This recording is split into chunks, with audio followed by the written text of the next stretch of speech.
adik-adik seminggu. Yeay. Balik lagi nih di Happy Sunday. Kali ini sama Kak Priska sama Kak David. Yuk adik-adik, sebelum kita mulai ibadah, kita berdoa dulu ya. Mari kita lipat tangan, kita tutup mata. Bapa kami yang di surga, terima kasih Tuhan buat hari ini Tuhan.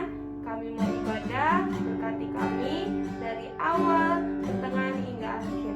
Dalam namamu kami sudah berdoa dan mengucap syukur. Haleluya. Amin. Jadi adik-adik kita nyanyi sama-sama ya. Kita puji Tuhan sebelum kita mendengarkan firman Tuhan.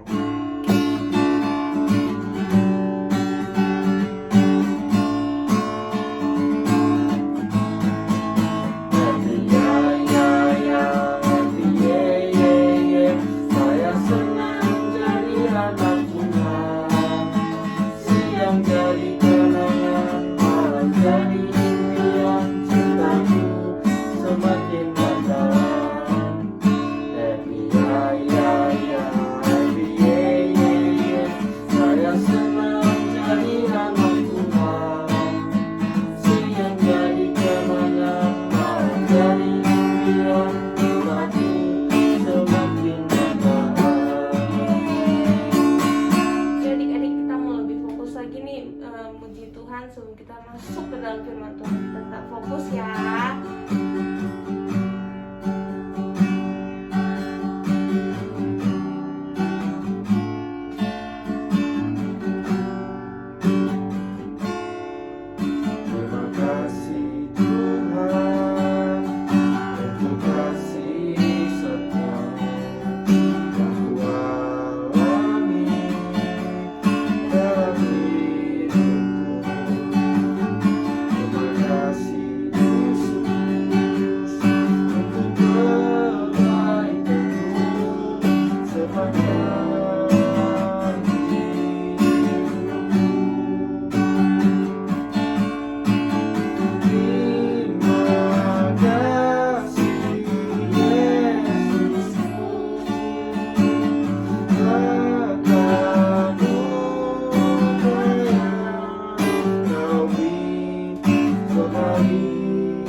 Hai, shalom adik-adik Kids Church. Apa kabar kalian semua? Kau yakin dan percaya bahwa setiap dari kalian sehat-sehat aja dan baik-baik aja. Amin. Hari ini Koko bersyukur banget kalau Koko masih diberikan kesempatan untuk sharing bersama-sama adik-adik di tempat ini. Dan Koko percaya dan Koko bangga sama kalian loh. Kalau sampai hari ini kalian masih begitu setia dan masih menyempatkan waktu kalian untuk beribadah sama-sama. Kalian luar biasa dan kalian hebat. Dan aku percaya banget bahwa Tuhan, Bapa kita di surga juga bangga sama kalian. Amin adik-adik. Nah, sebelum kita memulai mendengarkan sharingan dari Koko hari ini, yuk sama-sama kita pejamkan mata, kita berdoa yuk. Mari kita bersatu dalam doa. Bapa kami di surga, Tuhan kami, Tuhan Yesus, terima kasih Tuhan untuk hari ini Tuhan. Terima kasih juga Tuhan untuk kebaikan-Mu ya Bapa. Kalau sampai hari ini Tuhan, setiap daripada kami masih diberikan kesehatan, setiap daripada kami Tuhan masih Engkau lindungi Tuhan. Terima kasih Bapa untuk segala sesuatu yang telah Kau lakukan di dalam hidup kami. Kami bersyukur ya Tuhan. Dan Tuhan Yesus, kami tahu ya Bapa, Engkau selalu menyertai kami Tuhan.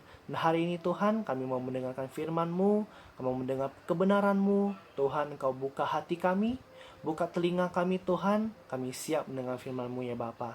Ampuni setiap dosa-dosa kami Tuhan, ampuni setiap kesalahan kami, biar kami boleh Tuhan Yesus datang ke dalam rumah-Mu Tuhan dengan hati yang kudus. Terima kasih Tuhan, kami siap mendengar firman-Mu Tuhan. Hadir dalam nama Tuhan Yesus, mari adik-adik yang siap mendengar firman Tuhan, sama-sama kita katakan, amin. Nah adik-adik, kalian tahu nggak hari ini Koko mau bawakan tentang firman Tuhan tentang apa? Ayo, ada yang fokus gak nih? Nah, betul. Hari ini Koko mau membawakan tema tentang The Devotion of Job, atau pengabdian seorang Ayub, atau kesetiaan seorang Ayub. Kenapa harus Ayub? Nah, Koko mau kasih tahu nih, Ko Jin Hao sampai hari ini sangat kagum dengan seorang tokoh di Alkitab yang namanya Ayub. Kenapa? Kenapa tuh? Nah, hari ini Koko mau sampaikan beberapa hal. Mungkin teman-teman adik-adik udah pernah mendengar, tapi kita mulai belajar lagi dari seorang Ayub, apa yang menjadi hal yang perlu kita pelajari. Nah adik-adik, Koko cerita tentang kisah Ayub ya sedikit. Nah di tanah Uz hidup seorang laki-laki yang bernama Ayub. Di hari itu Ayub adalah orang yang saleh, dia adalah orang yang jujur, dia juga adalah orang yang takut akan Tuhan, dan juga orang yang menjauhi kejahatan. Adik-adik, kalau kita baca di firman Tuhan di kitab Ayub, adik-adik pasti akan menemukannya. Oke, di ayat 1. Nah, Ayub juga adalah orang yang terkaya. Kenapa? Karena dia memiliki ternak dan dia sangat diberkati oleh Tuhan. Sehingga itu membuat Ayub menjadi orang yang terkaya dari semua orang di timur. Lihat nih, Ayub tuh orang yang kaya banget. Kenapa? Dia punya banyak sekali ternak, ribuan ternak dan lain sebagainya. Kambing domba, lembu, unta, semuanya dia punya ribuan tuh. Makanya Ayub menjadi orang yang terkaya. Tapi satu hal nih yang spesial dari Ayub, kenapa? Meskipun dia menjadi orang yang terkaya, tapi dia tetap hidup takut akan Tuhan dan juga menjauhi kejahatan. Nah, hebat kan si Ayub? Nah, adik-adik, bukan hanya itu yang kita pelajari, tapi ada satu hari di mana Tuhan sampai begitu bangga dengan Ayub. Adik-adik kalau baca bahwa Tuhan benar-benar berkata bahwa Tuhan sangat bangga dengan kesalehan Ayub. Dan bahwa Ayub apapun yang terjadi dia tidak akan mengkhianati Tuhan. Nah di saat itu datanglah iblis. Iblis meminta izin untuk mencobai si Ayub. Dia minta izin sama Tuhan. Karena hanya izin dari Tuhan makanya dia bisa mencobai Ayub.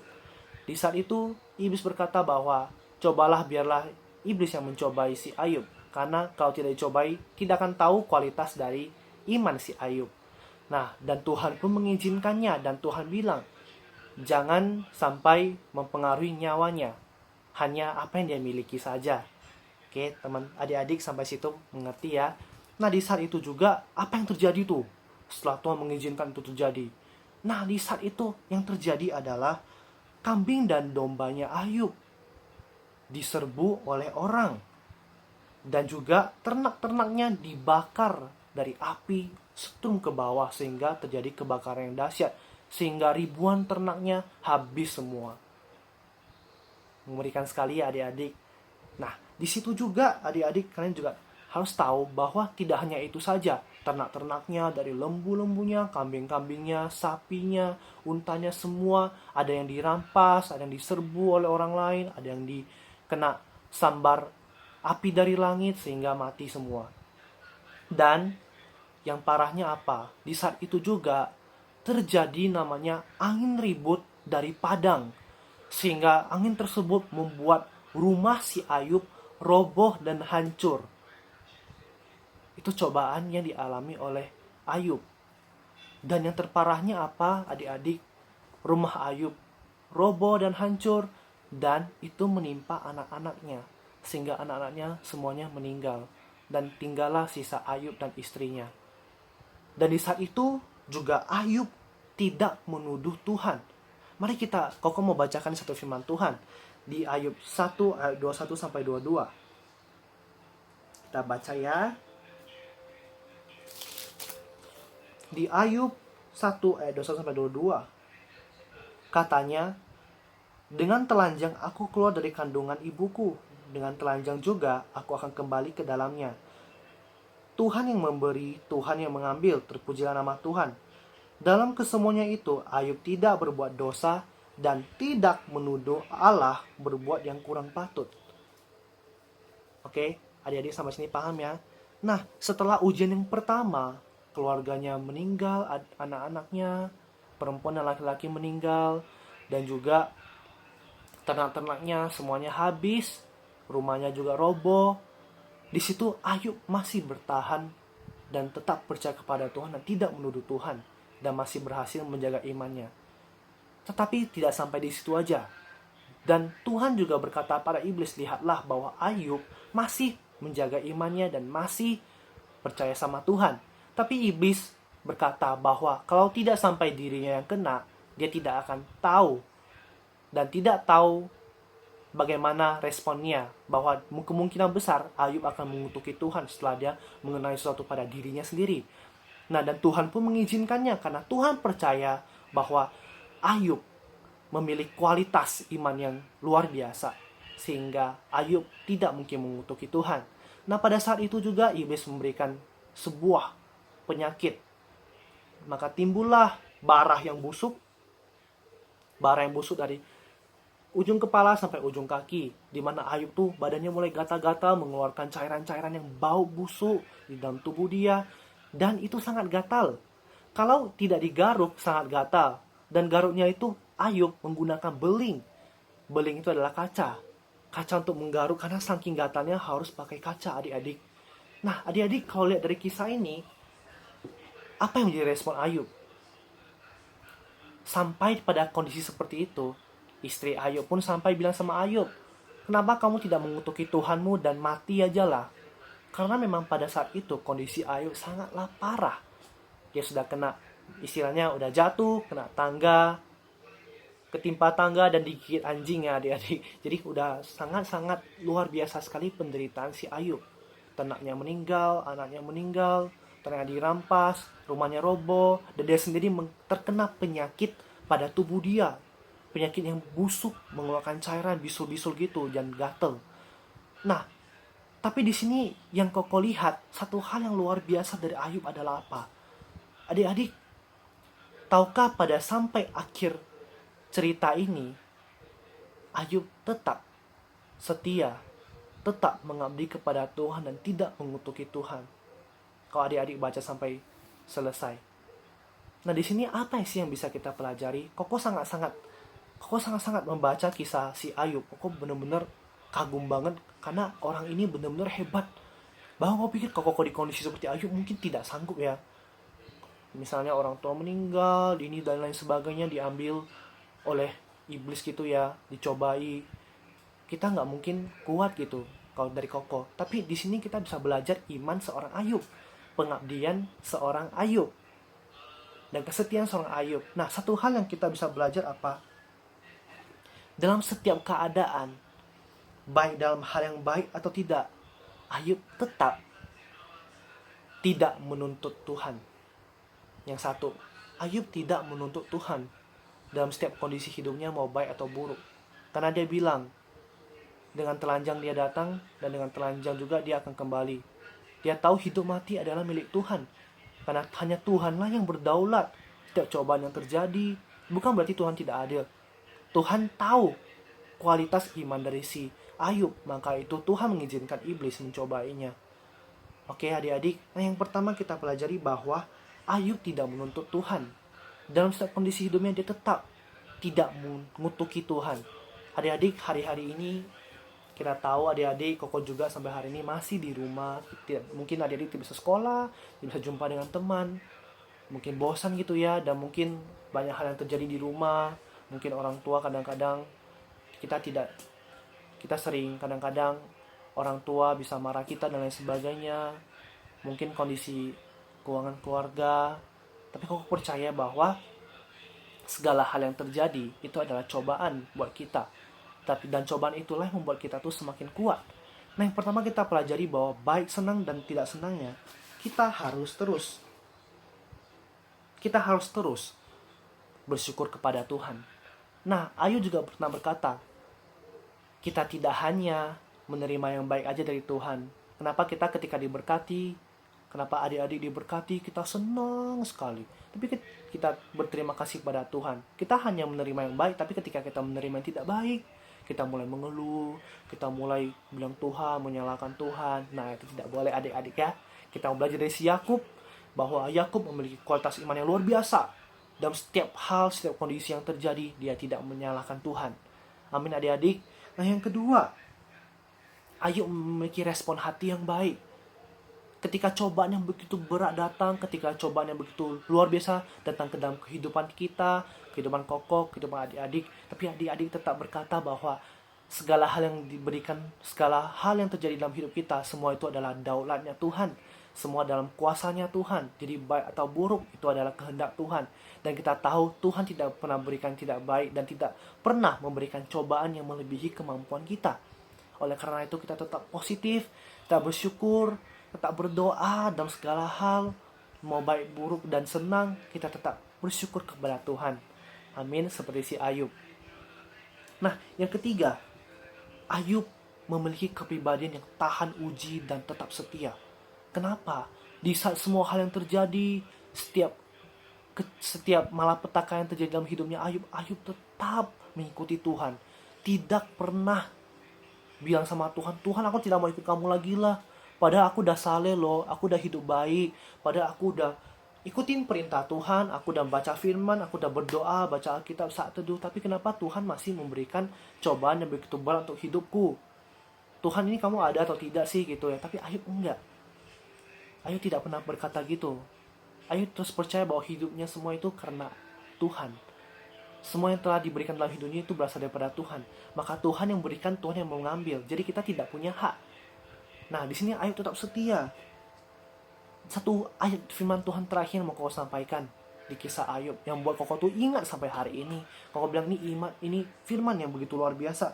Di Ayub 23 ayat 10 berkata bahwa karena ia tahu jalan hidupku, seandainya ia menguji aku akan timbul seperti emas. Ayub berkata di Ayub 23 ayat 10 berkata, karena ia tahu jalanku, karena Tuhan Yesus tahu jalanku, Tuhan Yesus tahu hidup aku. Kalaupun ujian yang terjadi diberikan kepada Koko dan adik-adik di sini, kita pasti bisa melaluinya dan kita pasti bisa timbul seperti emas. Adik-adik tahu emas? Emas itu dulunya adalah lumpur, tapi dikenai pemurnian, dibakar dalam perapian yang begitu tinggi derajatnya, sangat panas, sehingga dia timbul menjadi sebuah emas yang begitu cantik, yang begitu mahal harganya. Nah, mari kita belajar adik-adik dari kisahnya Ayub.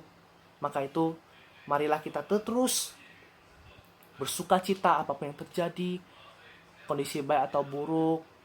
Mungkin kita mengalami hal yang tidak baik di hidup kita, mungkin kita dijauhin teman, doa sampai sebagainya. Tapi percayalah bahwa Tuhan selalu menyertai kita. Tuhan tidak akan memberikan masalah yang melebihi kemampuan kita. Oke adik-adik, terus percaya pada Tuhan, terus memiliki respon hati yang baik. Kita percaya bahwa kita bisa melalui hari-hari ini karena Tuhan tidak pernah meninggalkan kita dan Tuhan selalu menyertai kita. Amin adik-adik. Nah, hari ini yang mau Koko sampaikan aja. Semoga mulai hari ini ke depannya kita bisa mengingat firman ini dan kita pegang teguh bahwa kita mau memiliki iman seperti Ayub yang selalu setia dan tetap percaya pada Tuhan. Dan kita percaya seandainya kita diuji, kita akan timbul seperti emas. Amin. Ya adik-adik, Koko mau berdoa untuk kalian semua. Mari kita angkat tangan kita. Bapa kami surga, Tuhan Yesus Kristus dan Allah Roh Kudus, terima kasih Tuhan untuk hari ini Tuhan. Kami boleh belajar begitu banyak Tuhan mengenai kisah Ayub ya Tuhan.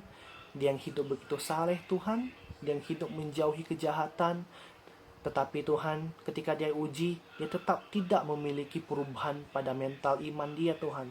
Pada akhirnya Ayub tetap percaya kepada Tuhan, dan Ayub tidak pernah meragukan Tuhan, dan Ayub tidak pernah menuntut Tuhan.